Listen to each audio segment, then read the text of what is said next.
Kabupaten Kupang. Ayo kita keserangan.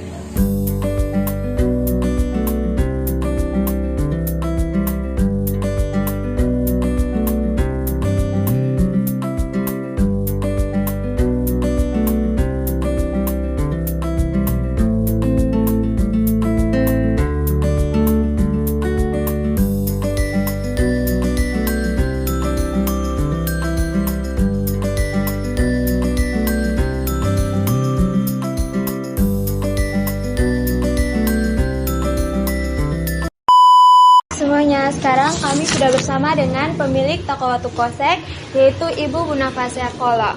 Halo, selamat siang Ibu. Perkenalkan, kami dari Kampus Politeknik Negeri Kupang. Saya Fitri Nadila Su dan saya bersama rekan-rekan saya. Saya dengan Ardi Susanto. Saya Flavian Lady Sikandon.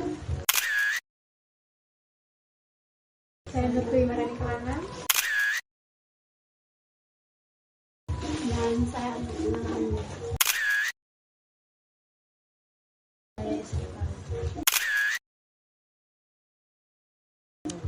Oke, baik Ibu, untuk mempersingkat waktu, saya akan memberikan kesempatan kepada teman saya Ardi Susanto untuk menyampaikan pertanyaannya. Baik, terima kasih untuk kesempatannya. Pertanyaan dari saya, pertama, bisakah Ibu menceritakan sedikit perjalanan Ibu dalam membangun usaha ini? Baik, usaha ini dirintis dari tahun 2017. CP Watu Kosek 22 dibangun dari tahun 2017. Itu ya sebenarnya belum sebesar ini sih tempatnya. Dulu itu tempatnya itu sangat kecil. Nah, dulunya di Eltari. Ya, yang berhadapan dengan Alfamart, jadi sebelah jalan. Sekarang tempat itu sudah tidak ada lagi atau masih ada? Oh, masih ada ya. Masih ada. Oke, baik. Selanjutnya, mengapa Ibu mengambil nama Watu Kosek ini tersebut? Apa? Itu sebuah terkesan dari saya waktu Watu Kosek 22 dibangun. Suka saja melihat para anggota Brimob itu kan pendidikannya kan di Watu Kosek. Ya, kebetulan masih ada saudara yang anggota juga. Nah, pendidikannya itu di Watu Kosek 22 Jawa Timur. Jadi Watu Kosek 22, nama Watu Kosek 22 diambil dari tempat pendidikan. Iya, tempat pendidikan Brimob. Sehingga Watu Kosek 22 sudah mulai terkenal dengan konveksi. Jadi terinspirasi dari tempat Betul pelatihan sekali. Brimob. Oh. Jadi didirikan toko dengan nama Watu Kosek. Watu Kosek Baik. 22. Lanjut, Mas. Ini oke Ibu, kalau pertanyaan saya, bagaimana cara Ibu mengembangkan dan mengelola toko Watu Kosek ini dari awal Ibu mulai membuka hingga dapat sesukses sekarang? Awalnya merintis dari awal ya. Ya. Itu sangat sulit. Karena merintis dari awal itu belum ada karyawan sama sekali. Jadi dijalankan sendiri. Sampai mengambil barang pun mau di Teno, mau di Bendara, di Kargo, itu juga sendiri. Perjuangan sekali. Dulu belum ada kendaraan, ya, masih pakai ojek. Dulu ojek. Ada langganan ojek.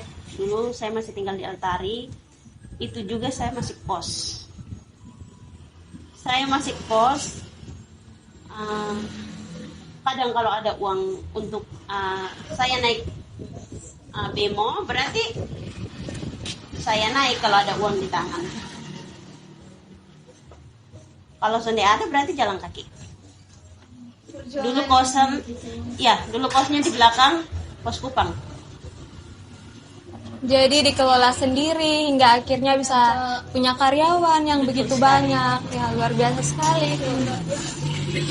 Jadi dulu masih ada di tempat yang kita kontrak di Patung Kirap. Oh, dikontrak. Iya. Kira. Dulu dikontrak di Patung Kirap. Setelah tanah itu digusur, kita pindah kontrakan, memberanikan diri untuk pindah ke kontrakan yang lebih besar, yaitu Watu Kosek 22 yang di Pasar Oebobo. Oh iya benar, kita pernah ke sana yang waktu datang untuk konfirmasi, dan di sana kami diarahkan untuk ke sini. Iya. Oh, itu awalnya ya Ibu di sana. Iya betul sekali. Setelah masuk ke tahun berapa ya yang COVID? 2020. 2020. Iya. Iya. Itu sempat kemana ya? Waktu COVID itu kan banyak orang tidak berani keluar kemana-mana. Oh ya, social distancing. Betul sekali, karena takut kan. Iya. Jadi berpikir bagaimana Watu Kosek ini bisa maju. Ini ada sementara COVID, barang juga jarang laku, sedangkan kita harus membayar kontrakan. Benar sekali. Awalnya berpikir seperti itu. Apakah pada masa COVID Ibu sempat berpikiran sepertinya usaha saya tidak bisa berlanjut, atau Ibu punya pemikiran untuk mengikuti Watu Kosek? Tidak. Saya tidak berpikir sama sekali seperti itu. Dilalui dengan penuh Betul. kesabaran.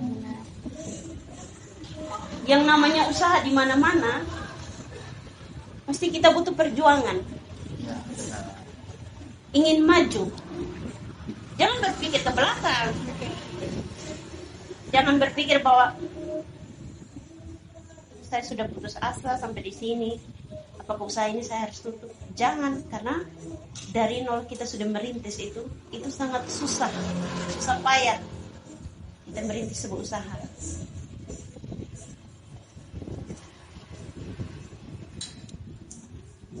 Oke, baik, berikut yang ingin kami tanyakan Ibu, apa sih yang menjadi motivasi Ibu sehingga memilih membangun usaha ini dibandingkan dengan usaha yang lainnya?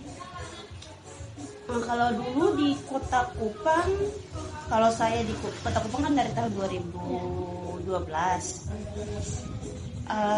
bahwa tempat konveksi di NTT itu kurang. Kenapa banyak orang pesan barang dari luar NTT, sedangkan bahwa kita orang NTT bisa, kita orang NTT juga bisa, kita orang lokal, kita bisa membangun sebuah usaha. Seharusnya kita jadi orang NTT, kita bangga. Contohnya salah satu ya, saya bangga jadi orang NTT yang bisa bangun usaha. Ya benar sekali Ibu. Apalagi Ibu di tengah keadaan seperti sekarang ini, di mana menurut saya di Kota Kupang itu Ibu, ternyata pengusaha yang dari luar itu yang lebih banyak daripada orang NTT-nya sendiri Ibu. Makanya kayak keberadaan orang NTT sebagai pengusaha di kotanya sendiri itu menurut saya sangat luar biasa dan sangat mengembangkan kita sendiri. Bisa bersaing, Kita bisa bersaing juga. tempat besar. Betul. Kalau pemikiran saya ke depannya itu, kita anak NTT bisa membangun sebuah toko konveksi begini di NTT, kenapa harus pesannya dari luar? Sedangkan kita orang NTT bisa.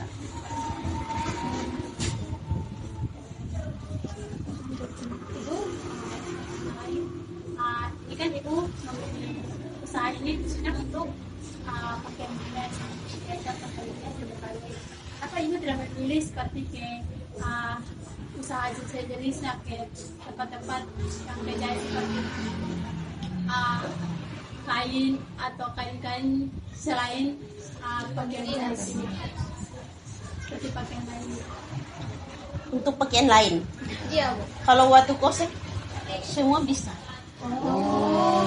Bukan hanya pakaian dinas. Jadi bukan Seperti jas-jas alma mater adik-adik ini. Sekarang kita ada sementara pengerjaan 2000 jas alma mater Unimor. Wah. Kalau mau lihat ke belakang nanti boleh. Kasih. Terus Ibu mau bertanya lagi, ini kan Ibu sudah berusaha dari awal nih, dari TK sendiri sampai sekarang, dan itu sudah sangat lama nih. Ibu mau bertanya, apakah Watu Kosek ini sudah mempunyai cabang? Betul sekali. Cabangnya kalau di Kota Kupang 3, Jakarta 1, Jauh sekali. Bandung 1, Sumba Timur 1, Atambua 1, Malaka 1. Sudah sangat ya. Puji Tuhan. Bahkan sudah sampai di luar NTT. Itu menunjukkan bahwa orang NTT juga bisa untuk inspirasi dari Ibu. Betul sekali. Jadi harapan saya untuk adik-adik yang mungkin masih kuliah, ada sementara berusaha biar bisa cepat mencapai gelarnya. Kalau masukan dari saya, dorongan dari saya untuk adik-adik, ke depannya adik-adik kalau sudah selesai wisuda, adik-adik bisa punya impian, mewujudkan impian itu biar bisa membanggakan kedua orang tua, keluarga, dan bagi kita orang NTT juga bisa ikut bangga karena kita orang NTT sebenarnya bisa. Hanya mungkin kebanyakan itu kalau usahanya sudah tidak berkembang, mereka harus putus asa. Ya, benar, Ibu. Salah satu faktornya itu. Tapi kalau bagi saya, sebuah usaha itu butuh pengorbanan, perjuangan. Yang namanya usaha tidak mungkin tidak akan ada kendala. Seperti kita merintis dari awal kan pasti ada saja. Pasti akan ada saja yang mungkin. Terkadang saya berpikir bagaimana caranya usaha ini semakin maju kalau tidak ada pelanggan yang masuk jahit bagian. Kan di konveksi Watu Kosek yang di Pasar Oebobo kan ada mesin bordir. Kan ada mesin bordir seperti dia punya atribut adik-adik punya, itu kan dibordir sendiri. Jasnya juga kita produksinya di sini, jas alma mater. Jadi bukan dari luar. jadi bahannya bukan di impor dari luar, tapi melainkan dari ini tempat ini. Karena memang kita Watu Kosek sudah bekerja sama dengan pabrik. Pabrik apa, Ibu, kalau boleh tahu? Pabrik tekstil. Untuk bahan kain kan? Ya. Iya. Yang berada di NTT atau di luar? Di Bandung. Kalau untuk pabrik, kalau di NTT belum ada. Ya, sih. Kan yang toko kain yang jenis toko-toko kain yang jual bahan kain itu kan ambilnya juga dari luar. Iya. Karena memang NTT-nya belum ada pabriknya. Iya.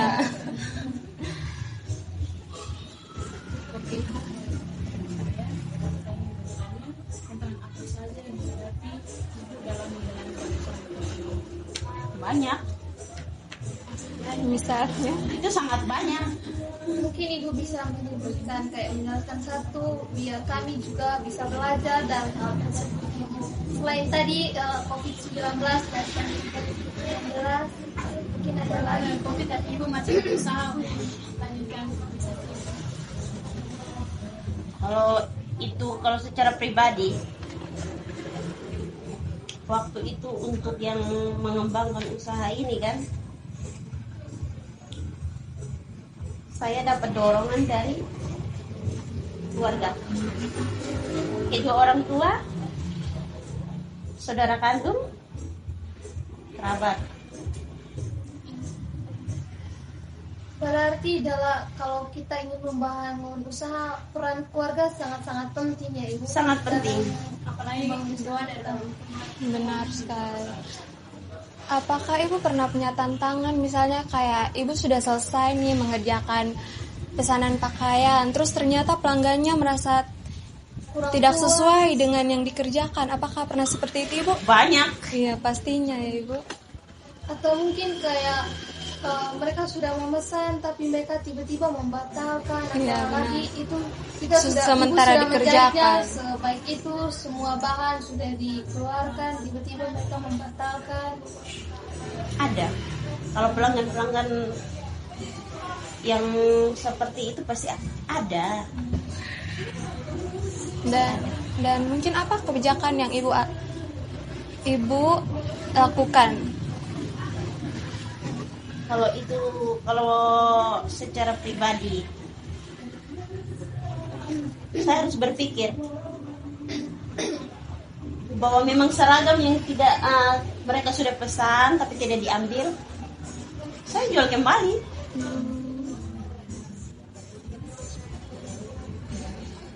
Jual kembali, pajang. Nah, ini salah satu contoh-contoh yang kita sudah jahit, yang kita pajang di depan.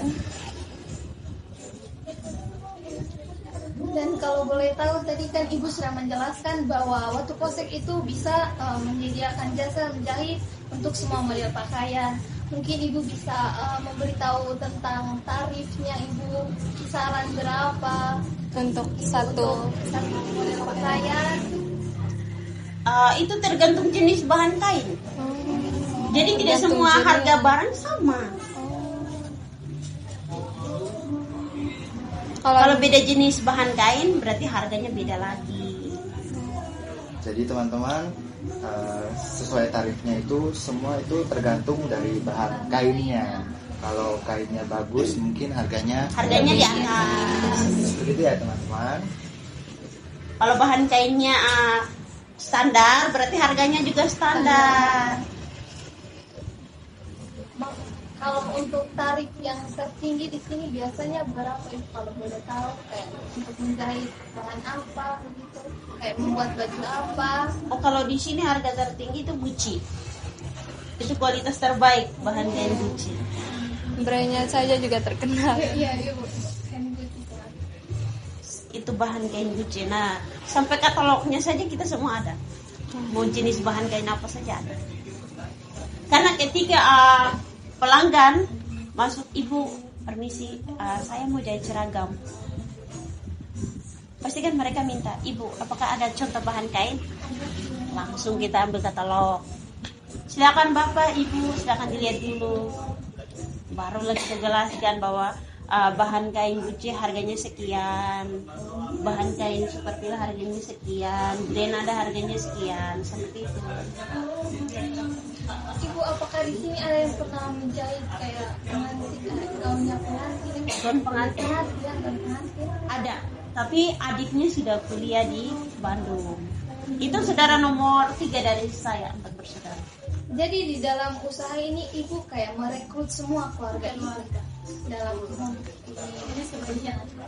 Iya, keluarga pasti ada. Tapi itu yang tamatan dari SMK 3. Yang jurusan tata busana. Jadi di sini kayak punya kriteria tertentu untuk bekerja di sini juga Ibu. Betul.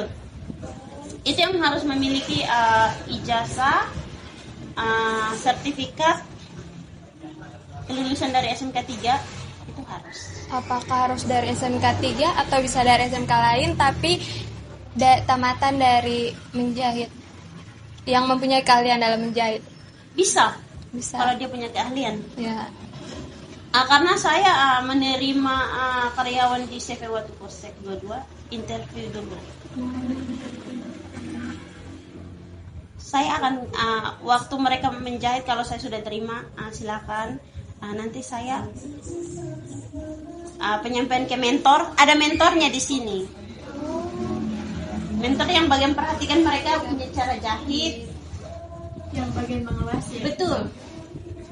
Di sini ada mereka punya masing-masing bidang.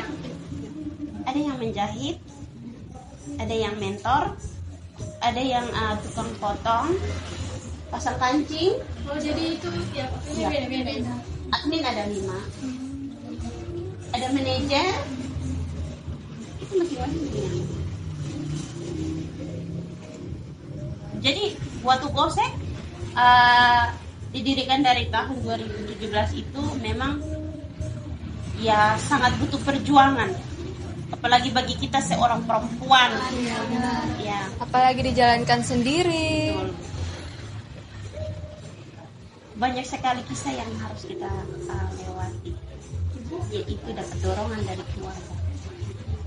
Ibu, apa keunggulan dari waktu masih Kalau boleh tahu. Dibandingkan dengan toko yang lainnya yang juga menyediakan jasa menjahit pakaian. Oh, salah satunya itu ya.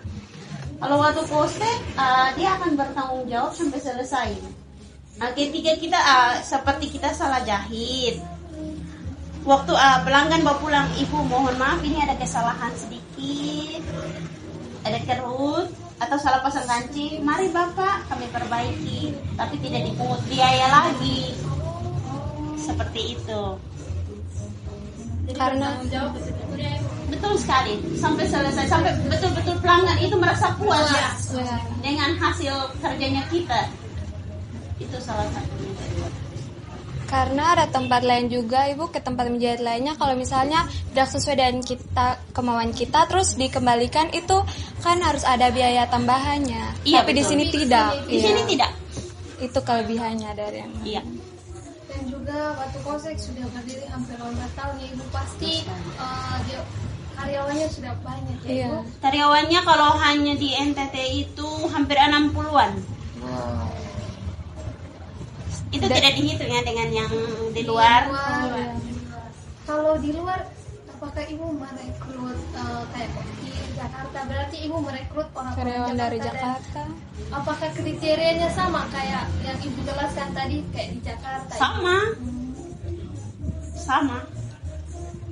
Tapi Ibu ini apalagi di Jakarta ya Ibu, kayak itu sudah sangat besar, itu Ibu kota negara. Bagaimana sih Ibu cara bersaingnya Ibu di kota besar sampai sekarang Ibu? Kalau boleh tahu. Kalau salah satu yang itu kalau di ini ibu kota Jakarta, terus di Bandung, itu kan banyak juga yang toko konveksi. Malahan paling banyak tuh di sana, berdempet saja. Waktu saya pertama kali ke Jakarta, samping kiri kanan depan itu semua usahanya sama. Tapi ya, kalau saya berpikir rezeki itu sudah ada yang ngatur. Benar sekali. Kita sebagai manusianya bisa berusaha. Ya mungkin kalau dia yang dapat pelanggan, dia yang dapat tender, nah itu kan sudah rezekinya dia. Kita sebagai manusia harus bisa banyak bersabar. Tapi kan Ibu sebelum Ibu melangkah lebih jauh membuka cabang sampai di Jakarta, pasti Ibu kayak punya rasa takut kayak ya, apakah usaha ini akan berkembang di kota sana, apalagi itu ibu kota, pasti dia punya kemajuan sangat besar, banyak pesaing. Apa yang membuat Ibu kuat untuk kayak saya bisa mengembangkan usaha ini? Rasa takut itu ada, tapi saya coba melawan rasa takut itu dengan memberanikan diri. Berpikir Jadi optimis kita salah bisa satunya. belajar juga dari Ibu bahwa sekalipun kita orang NTT yang bisa dibilang orang masih menganggap kita ini orang-orang ya belum punya kemampuan sejauh mereka, Untuk tapi bersaing. Ibu bisa merubah itu pemikiran bahwa orang NTT juga bisa membangun di kota-kota besar seperti Jakarta. Benar sekali. Justru itu kita harus tunjukkan bahwa kita orang NTT juga bisa. Kita orang NTT itu harus bisa. Apalagi kota Kupang begini besar, dikenal oleh kota kasih. Oke, baik. Ibu, kita sudah sampai di penghujung. Mungkin saya akan kasih pertanyaan terakhir untuk perbincangan ini. Apa sih tips and trick untuk ibu atau pesan kepada teman-teman semuanya yang di luar sana yang sedang membangun usahanya? Nah, itu. Atau ingin mendirikan usaha. Apa pesan dari ibu untuk mereka? Pesan dari saya untuk teman-teman yang sedang merintis usaha dari nol, jangan putus asa, harus betul-betul kalau sudah niat dari awal mau buka usaha, jangan putus asa untuk merintis usaha itu sampai membuka cabang di mana-mana. Karena kita orang NTT bisa. Harus percaya diri. Ketika pasti banyak lah tantangannya. Salah satunya ya pasti kalau kita sudah mulai merintis usaha, sudah di pertengahan mulai maju, pasti akan ada kata-kata yang keluar dari mulut atau ada sahabat yang memang betul-betul tidak suka dengan kita, atau dari kerabat atau dari mana pun. Kamu usaha begini tidak akan berjalan. Jangan berpikir seperti itu. Jangan berpikir. Kita harus tetap optimis. Betul sekali. Itu salah satu godaannya.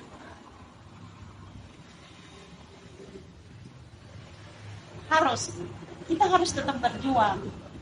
Pantang menyerah. Tidak boleh menyerah. Salah satunya itu. Iya, benar sekali. Ketika kalau kamu sudah berintis usaha sampai di pertengahan, kamu menyerah, Iya. ya ambruk usahanya, hancur, tidak berjalan lagi. Apalagi dari kisah ibu yang tadi pada saat di era COVID-19, ibu tidak Betul pantang sekali. menyerah hingga sampai sukses sekarang. Betul sekali. Puji Tuhan waktu dari COVID-19, dari situ juga saya belajar banyak hal. Iya. Karena memang usaha juga pasti butuh dana yang besar. Apalagi dulu masih masa kontrak kan. Iya. Sekarang kita sudah punya sendiri. Ya salah satunya ini. Memang dibalik cobaan yang berat pasti ada sebuah hikmah yang bisa diambil. Jadi untuk adik-adik yang di luar sana, yang sudah punya pekerjaan atau yang masih berjuang, masih kuliah, jangan putus asa, pikirkan ke depan. Yang namanya kalau sudah berjalan ke depan, jangan berbalik ke belakang lagi. Harus betul-betul mencapai cita-cita. Karena belum tentu orang-orang di luar sana kehidupannya masih sama seperti kita. Banyak sekali yang saya temui di luar sana itu ya. Kadang berpikir mungkin saya belum bisa bersyukur seperti orang-orang di luar sana. Terkadang yang mengeluh, tapi yang mengeluh itu bukan ke kerabat-kerabat, tapi mengeluhnya kepada Tuhan. Itu salah satu curhatan saya. Salah menguatkan diri juga. Betul. Di mana-mana yang namanya pengusaha, siapa sih yang bilang dia bahagia terus? Tidak pernah menjatuhkan air mata. Tidak ada yang seperti itu. Pasti ada. Intinya apa-apa usaha yang dijalankan itu harus utamakan Tuhan. Iya, Betul benar. sekali ya. Yang utamakan Tuhan di dalam setiap proses. Betul. Karena berkat dari Tuhan, buat Kosek bisa sampai sebesar ini. Dan kalau untuk pribadi, semoga Watu Kosek bisa berkembang di mana-mana. Amin. Amin. Karena memang sudah ada beberapa cabang, tapi keinginan saya mungkin bisa buka cabang lagi di mana-mana biar bisa membantu banyak orang juga yang memang belum punya pekerjaan, kita bisa rekrut. dan Ibu sebagai kita mahasiswa. Ini sebagai pelajaran buat kita. Terima kasih dari Ibu. Semoga kita selesai ini bisa menjadi orang yang sukses seperti itu. Amin. Betul sekali. Baik Ibu dan semuanya, tak terasa obrolan kami tentang cara waktu polsek ataupun segala hal tentang waktu polsek ini hampir selesai. Sebelumnya kami ingin mengucapkan terima kasih banyak kepada Ibu telah meluangkan waktunya menceritakan semua tentang sejarah waktu polsek dan membagi tips and trik dalam membangun usaha, apalagi untuk kami mahasiswa muda. Oke, bye guys. Dadah.